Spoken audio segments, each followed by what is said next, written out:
बिस्मिल्लाहिर्रहमानिर्रहीम। Dear students, अस्सलाम वालेकुम। कैसे हैं आप सब लोग? उम्मीद है आप सब लोग ठीक होंगे, खैर खैरियत से होंगे और रमज़ान शरीफ के रोज़े रख रहे होंगे और फ़यूज़ व बरक़ात सवाब हासिल कर रहे होंगे आप लोग। तो स्टूडेंट, मैं हूँ ताहिर महमूद राव। तो स्टूडेंट, आज हम स्टार्ट करेंगे केमिस्ट्री 10th, चैप्टर नंबर 10 हम स्टार्ट करेंगे और चैप्टर नंबर 10 का नाम है एसिड, बेसिस एंड सॉल्ट्स। तो ये लेक्चर नंबर 16 होगा हमारा, क्योंकि पहले 15 लेक्चर हो चुके हैं। तो lecture number 16 chemistry 10th, chapter number 10। तो student, acid, basis and salts, तो इसका आज हमने पढ़ना है, इंट्रोडक्शन के बारे में पढ़ेंगे।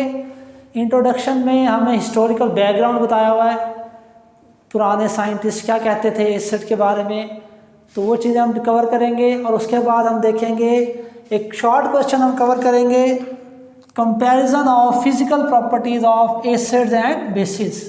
एसिड्स और बेसिस की फिजिकल प्रॉपर्टीज़ का कंपैरिजन करेंगे हम। तो शॉर्ट क्वेश्चन नॉर्मली पूछा जाता है ये, और बाकी हम इंट्रोडक्शन में देखेंगे इंट्रोडक्शन क्या है, जस्ट उसमें हिस्टोरिकल बैकग्राउंड है। तो स्टार्ट करते हैं। चैप्टर नंबर 10 नाम है जी एसिड्स, बेसिस एंड सॉल्ट्स। तो स्टूडेंट, जितनी भी दुनिया में चीज़ें हैं, जितने भी सब्सटेंसेस हैं, चाहे वो ऑर्गेनिक सब्सटेंसेस हों या फिर वो इनऑर्गेनिक सब्सटेंसेस हों, कोई भी सब्सटेंस हो, ऑर्गेनिक हो या इनऑर्गेनिक सब्सटेंस हो, तो उनको हम 3 कैटेगरीज में उनको हम कर सकते हैं एक्सप्लेन। या तो कोई भी ऑर्गेनिक हो या इनऑर्गेनिक कंपाउंड हो, या तो वो एसिड होगा, या तो बेस होगा, या फिर सॉल्ट होगा। ठीक है, कोई भी ऑर्गेनिक कंपाउंड हो स्टूडेंट्स या इनऑर्गेनिक कंपाउंड हो, तो वो 3 कैटेगरीज में किसी में वो फॉल करेगा। या तो वो एसिड होगा, उसमें एसिड की कैरेक्टरिस्टिक्स होंगी, या तो उसमें बेसिस की कैरेक्टरिस्टिक्स होंगी, या फिर सॉल्ट्स की कैरेक्टरिस्टिक्स होंगी। और एसिड, बेसिस, सॉल्ट्स क्या है, यही हमारा चैप्टर है। तो इस चैप्टर में हमने डिटेल से पढ़ना है एसिड्स क्या होते हैं, क्या कैरेक्टरिस्टिक्स होती हैं एसिड की, और डिफरेंट साइंटिस्ट की डिफरेंट थ्योरीज थी अबाउट द एसिड्स, वो पढ़ेंगे। कौन सी थ्योरी ज़्यादा पॉपुलर हुई, कौन सी हम फॉलो करते हैं, ये सारी बातें हम पढ़ेंगे एसिड, बेसिस एंड सॉल्ट्स के बारे में, यही हमारा चैप्टर है। तो उसके बाद स्टूडेंट हिस्टोरिकल बैकग्राउंड। तो हिस्टोरिकल बैकग्राउंड में सबसे पहले जाबिर बिन हयान साइंटिस्ट था, Muslim scientist Jabir bin Hayyan. तो इसका पूरा नाम था Abu Musa Jabir bin Hayyan. इसको हम ये भी कहते हैं, it is called father of Arabic chemistry. इसको हम फादर ऑफ अरेबिक केमिस्ट्री भी कहते हैं स्टूडेंट। तो जाबिर बिन हयान ने क्या किया था, जाबिर बिन हयान ने 3 एसिड्स डिस्कवर किए थे, HNO3 nitric acid, HCl hydrochloric acid and H2SO4 sulphuric acid. ये 3 जो है बड़े फेमस एसिड्स हैं जो जाबिर बिन हयान ने डिस्कवर किए स्टूडेंट्स। और बहुत ही बड़ा काम जो जाबिर बिन हयान ने किया था, जाबिर बिन हयान ने डिस्कवर किया था एक्वा रीजिया जो है, जिसको हम रॉयल वाटर कहते हैं। क्या कहते हैं? रॉयल वाटर भी कहते हैं, एक्वा रीजिया, रॉयल वाटर, ये डिस्कवर किया था जाबिर बिन हयान ने। तो क्या फंक्शन है जी एक्वा रीजिया या रॉयल वाटर की? कैरेक्टरिस्टिक्स ये हैं कि ये अपने अंदर जो नोबल मेटल्स हैं उनको अपने अंदर डिज़ोल्व कर लेता है एक्वा रीजिया। यानी जैसे गोल्ड है, अब गोल्ड किसी चीज़ में डिज़ोल्व नहीं होता, ना किसी एसिड में, ना किसी बेस में, ठीक है। लेकिन एक्वा रीजिया में, रॉयल वाटर में गोल्ड जो है डिज़ोल्व हो जाता है। इनफ प्लाटिनम हो गया, ठीक है, और कॉपर हो गया, जो भी नोबल मेटल्स हैं, ठीक है, जितनी भी नोबल मेटल्स हैं जो नॉर्मली रिएक्शन नहीं करती, इनर्ट होती हैं, किसी से रिएक्शन नहीं करती, वो एक्वा रीजिया में डिज़ोल्व हो जाती हैं और फिर हम उनको जैसे मर्जी शेप में ढाल सकते हैं। तो एक्वा रीजिया डिस्कवर किया जाबिर बिन हयान ने। रॉयल वाटर होता क्या एक्वा रीजिया? एक्वा रीजिया में रेशो होती है HNO3 और HCl 1:3 में, ये दोनों मिक्स होते हैं। It is mixture of nitric acid and hydrochloric acid. 1 और 3 की रेशो से हम इनको जोड़ते हैं। 3 हिस्से HCl लेंगे, 1 हिस्सा HNO3 लेंगे, इनको आपस में दोनों को हम मिक्स कर देंगे, दोनों एसिड्स को, तो क्या बन जाएगा, एक्वा रीजिया बन जाएगा। तो ये था सर जाबिर बिन हयान का काम, एसिड डिस्कवर किया उसने, फादर ऑफ रैपिड केमिस्ट्री कहते हैं इसको, एक्वा रीजिया रॉयल वाटर उसने डिस्कवर किया था। उसके बाद सर नेक्स्ट साइंटिस्ट आ गया, नेक्स्ट साइंटिस्ट का नाम था लेवोज़ायर। तो लेवोज़ायर ने क्या किया, लेवोज़ायर ने कहा कि 1787 में, तो 1787 में लेवोज़ायर वर्क आया, उसने क्या कहा, उसने कहा जो बाइनरी कंपाउंड्स होते हैं ऑक्सीजन के, उसने कहा जो बाइनरी कंपाउंड्स होते हैं ऑक्सीजन के, जैसे CO2 बाइनरी कंपाउंड है ऑक्सीजन का, ठीक है, क्योंकि इसमें 2 ऑक्सीजन के एटम इन्वॉल्व है, बाइनरी कंपाउंड ऑफ ऑक्सीजन, ठीक, बाइनरी कंपाउंड 2 एटम्स इन्वॉल्व हैं और ऑक्सीजन भी इन्वॉल्व है, ठीक है। ये SO2 और CO2 ये क्या है, बाइनरी कंपाउंड्स ऑफ ऑक्सीजन, ठीक है। बाइनरी मीन जिसमें 2 डिफरेंट एटम्स इन्वॉल्व हों, ठीक है। C डिफरेंट एटम है, O डिफरेंट एटम है, तो बाइनरी कंपाउंड हो गया, ऑक्सीजन है तो ऑक्सीजन का, ठीक है। इसे SO2 सल्फर एक एटम है और ऑक्सीजन, तो ये भी बाइनरी कंपाउंड ऑफ ऑक्सीजन है जिसमें 2 डिफरेंट एटम्स इन्वॉल्व हों, ठीक है।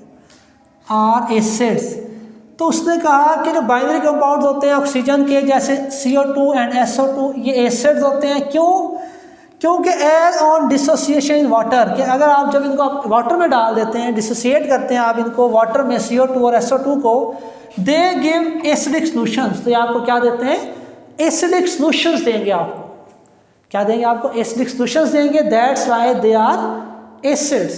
जैसे देखिए स्टूडेंट एग्जाम्पल हमने लिखी है इक्वेशन, पहली equation CO2 carbon dioxide gas plus water में डालें तो क्या बनेगा, H2CO3। H2CO3 क्या होता है स्टूडेंट, कार्बोनिक एसिड, H2CO3 होता है कार्बोनिक एसिड। और देखिए SO2 को करें, SO2 को वाटर में डालें, SO2 प्लस H2O क्या होता है, H2SO3,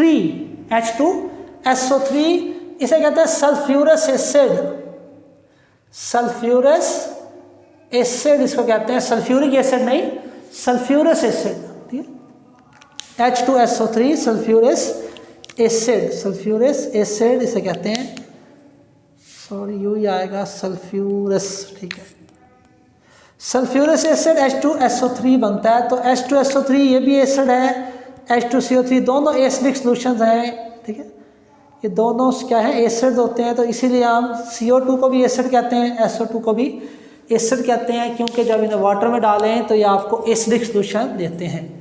तो यही काम था जी लेवोज़ायर का। तो लेवोज़ायर का ये वर्क था जस्ट, उसने कहा जो बाइनरी कंपाउंड होते हैं ऑक्सीजन के वो एसिड होते हैं, क्योंकि जब उन्हें आप वाटर में डिजॉल्व करें तो आपको एसिडिक सॉल्यूशन देते हैं, जो सॉल्यूशन बनेगा वो एसिडिक होगा, और ये ऐसे ही होता है, सही बात है इसकी।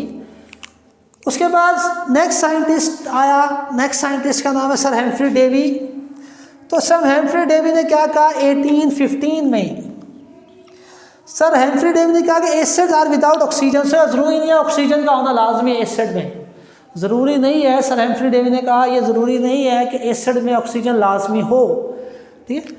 फॉर एग्जाम्पल जैसे HCl, उसने कहा सर हेम्फ्री डेवी ने, देखो HCl हाइड्रोक्लोरिक एसिड HCl, अब HCl क्या एसिड है, सही बात है HCl एसिड है, और HCl में देखें कहीं भी ऑक्सीजन नहीं है।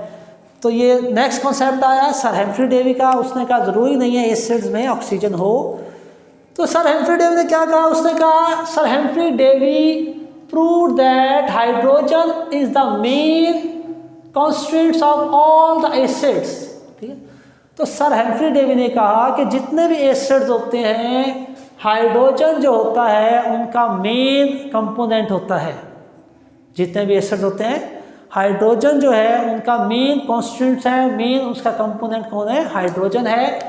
और ये बात काफ़ी हद तक सही थी सर हेम्फ्री डेवी की। जैसे देखें HCl एसिड है, H2SO4 एसिड है, ठीक है, HNO3 एसिड है, CH3 COOH साव एसिड है, acetic acid, nitric acid, sulphuric acid, hydrochloric acid, ये ऑल आर फेमस एसिड्स, ठीक है।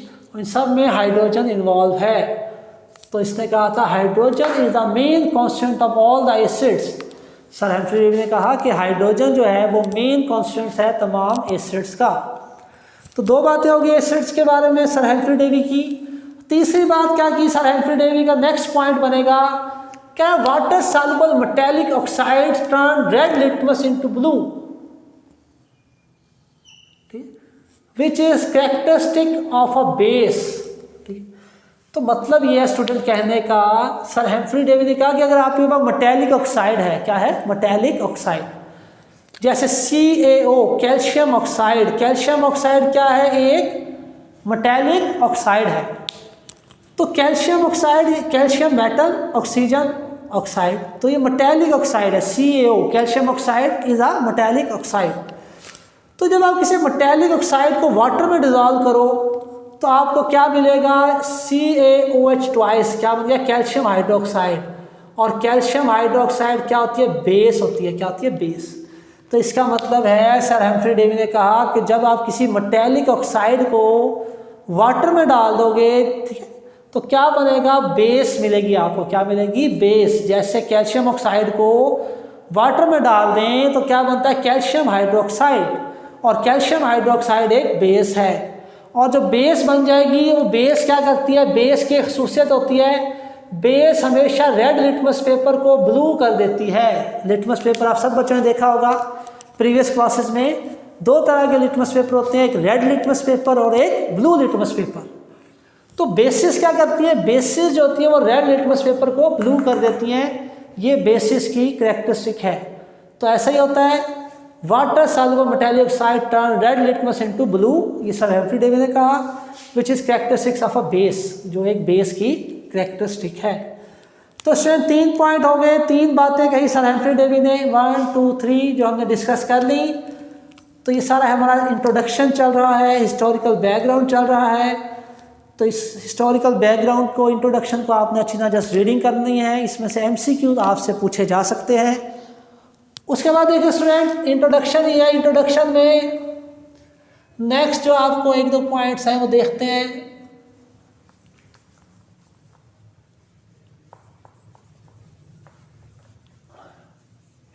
तो सर उसके बाद बता रहे एसिड का जो वर्ड है वो कहाँ से ड्राइव हुआ। एसिड का वर्ड ड्राइव कैसे हुआ, what the meaning of acid. Acid का जो वर्ड है एक लैटिन वर्ड होता है, लातीनी जुबान का लैटिन वर्ड होता है एसिडस। लातीनी जुबान का लफ्ज़ है एसिडस, और एसिडस का मतलब होता है सौर। सौर मीन तुर्श, सौर मीन तुर्श, ठीक है, यानी खट्टा, तुर्श या खट्टा कह सकते हैं आप। तो एसिडस लातीनी जुबान का लफ्ज़ है, लैटिन वर्ड है एसिडस, और एसिडस का मतलब होता है सौर यानी तुर्श, और इस एसिडस से वर्ड ड्राइव हुआ है एसिड। तो US को हटा दें तो क्या बन जाएगा, एसिड। तो एसिड क्या इंग्लिश वर्ड है, तो एसिडस से ये ड्राइव हुआ है, US को ख़त्म कर दें तो क्या बन गया, एसिड। तो acid is drive from a Latin word acidus meaning सौर। तो ये MCQs पूछा जा सकता है आपसे, दिस इज इंपॉर्टेंट MCQs। उसके बाद एक और MCQ है कि first acid known to man was acetic acid. Acetic acid यानी इंसान ने जो पहला एसिड डिस्कवर किया था वो था acetic acid, CH3COOH। The first acid known to man was acetic acid. इंसान ने जो पहला एसिड डिस्कवर किया था वो था एसिटिक एसिड, ठीक है, in the form of vinegar. और किस में से, विनीगर में से, सिरके में से ये डिस्कवर किया था। तो ये 2 बातें MCQs में आप करेंगे। उसके बाद इंट्रोडक्शन का लास्ट पॉइंट है ये वाला, क्या acidity of stomach is treated. तो बाज़ औक़ात हम ऐसी खुराक खाते हैं कि हमारे स्टमक में एसिडिटी हो जाती है। तो स्टूडेंट आप सब बच्चों को पता है हमारे स्टमक में HCl होता है, हाइड्रोक्लोरिक एसिड मौजूद होता है। तो बाज़ औक़ात हम ऐसे फूड आइटम्स इस्तेमाल करते हैं, ऐसे खाने खाते हैं जिसकी वजह से हमारे स्टमक में एसिडिटी हो जाती है, यानी तेज़ाबियत हो जाती है, यानी HCl की अमाउंट बढ़ जाती है।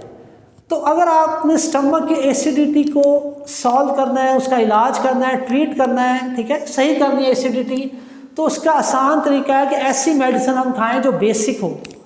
ऐसी मेडिसिन खाएं जो बेसिक हो, या फिर हम कह सकते हैं ऐसी मेडिसिन खाएं जो अल्कलाइन हो।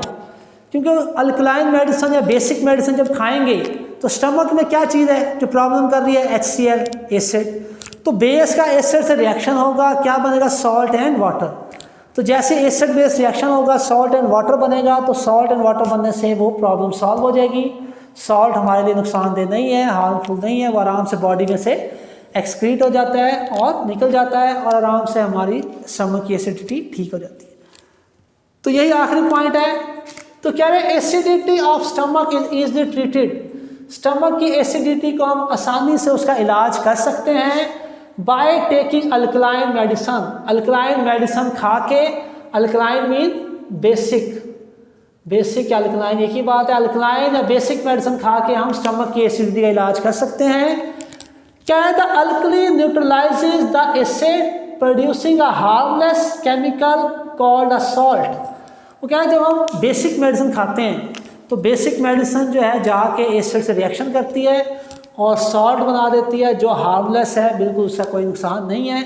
और ये हम म्यूकेन सिरप के नाम से हम मार्केट में सिरप मिलता है, म्यूकेन सिरप में क्या होता है, मैग्नीशियम हाइड्रोक्साइड MgOH होता है म्यूकेन सिरप में। तो जब स्टमक में एसिडिटी होती है तो हम म्यूकेन सिरप को पीते हैं। और होता क्या है, म्यूकेन सिरप बेस होती है मैग्नीशियम हाइड्रोक्साइड। तो रिएक्शन देख रहे हैं स्टूडेंट, HCl जो एसिडिटी काज कर रहा है, स्टमक में है HCl, तो हमने इलाज करना है एसिडिटी का, तो हम म्यूकेन सिरप पिएंगे। म्यूकेन सिरप में क्या होता है, मिल्क ऑफ मैग्नीशिया, इसको क्या कहते हैं, मिल्क ऑफ,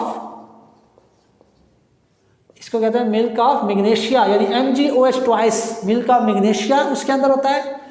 MgOH का रिएक्शन होगा HCl से, क्या बनेगा, MgCl2 which is called a salt and water.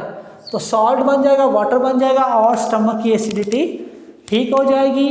तो ये नेक्स्ट इंट्रोडक्शन के पॉइंट में बताया गया है। तो स्टूडेंट ये हमारा इंट्रोडक्शन मुकम्मल हो गया।